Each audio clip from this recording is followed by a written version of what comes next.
আসসালামু আলাইকুম everyone, it's me Tanim Ahmed. Welcome to my another blog. So guys, আজকের ব্লগটি অনেক বেশি ইন্টারেস্ট হতে যাচ্ছে কারণ আজকে আমার ভাইয়ের বিয়ে।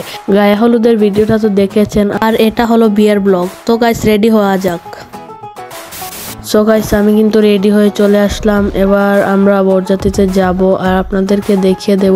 আর গাইস, আমার ক্ষমার দৃষ্টি দেখবেন কারণ আমি অসুস্থ থাকার কারণে অনেক কিছু হওয়ার কারণে সময় পাইনি ব্লগটা দিতে। অনেক বেশি দেরি হয়ে গেছে, বিয়ের অলমোস্ট 2 মাস চলতেছে।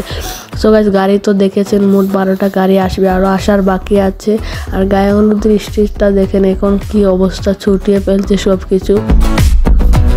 আর গাইস, একটু পরেই যাব। আর আমার চুলের দিকে দেখেন গাইস, চুল একদম ছোট করে ফেলেছি একটা আমার অসুস্থতার কারণে। আর গাইস, আমার বয়সটাও বেশি সুন্দর দেখাচ্ছে না কারণ সর্দিও আমার। আর গাইস, এই যে গাড়িও চলে এসেছে, এবার আমরা সবাই চলে যাব। Let's go.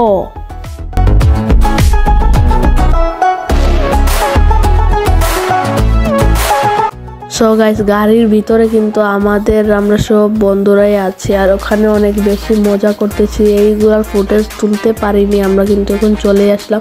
ওই যে দেখেন কি একটা উড়াচ্ছে, ওইটা 2টা ছিল, এটার নামও আমি ভুলে গেছি। 2টা ছিল, একটা নষ্ট হয়ে গেছে আর একটা এখন চালা।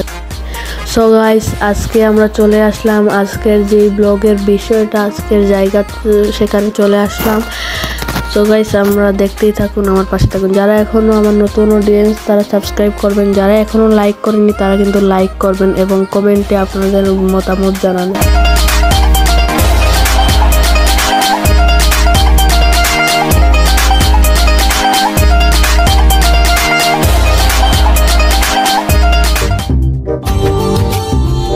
Subscribe now and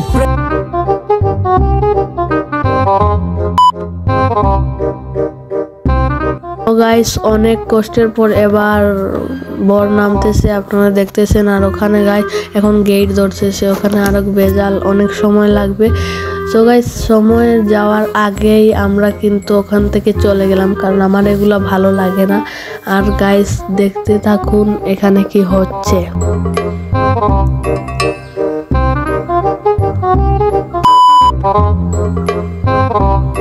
so guys, আমরা কিন্তু এই যে ভিতরে চলে এসেছি, আপনারা দেখতে পাচ্ছেন। আর আমি খাওয়ার ভিডিওটি দেখাতে পারিনি কারণ খাওয়ার ভিডিওগুলোর সময় মোবাইল আমার হাতে ছিল না এবং দেখানোতেও পারিনি। আর ওই যে দেখেন গাইস স্টেজ, ওইটাও ভালোটিকে দেখানো যাচ্ছে না মানুষের ভিড়ের কারণে। সো গাইস, আমরা এখন বাড়িতে যাচ্ছি। তো গাইস, আমরা বাড়িতে চলে আসলাম আর চলে কাপড় পাল্টে আমি শেষ ইন্টারভিউ দিতে যাচ্ছি। আর গাইস, দেখা হবে অন্য কোনো ব্লগে। ততক্ষণ পর্যন্ত ভালো থাকবেন, সুস্থ থাকবেন। আল্লাহ হাফেজ।